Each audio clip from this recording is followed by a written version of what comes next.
Kutmandu günümüzler menen hurmattуу şerde oturgan agay tuğanlar. Bugün men abdan kuanычta bolup turam. Antkeni şerde Esirke Paykendin kiçinekey bolsa dagы çıkarmacılık gecesi bolup kalat şu gecege katışıp atkanıma. Men Esirke Paykeni aябай jakşı bilem, jakşı görem.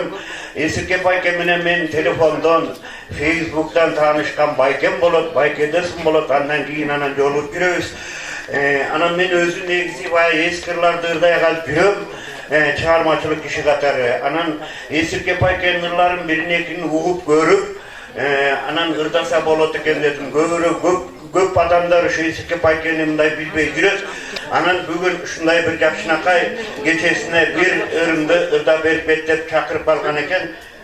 Men şu bir ırın jakşı görüp bayandan beri ırda attım ele, şu ırda bereyin sizlerge tuğra düşünüңүздөр, bardыңыздар көңүлдүү жакшылап кабыл алыңыздар. Бул ырдын сөзүн ушул жерде акындар отурат, сиздерге окшогон bir акын жакшынакай эжекебиз бар Көлдө.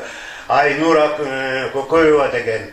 Ошол кыздын жакшынакай Энекем деген ыры бар экен, аябай күчтүү жакшы жазган экен. Ошон үчүн жактырып Esirke Payken'in оған ырдап чыктым, ошону ырдап берейин сиздерге.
Son, lila mahmın içkiri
Ay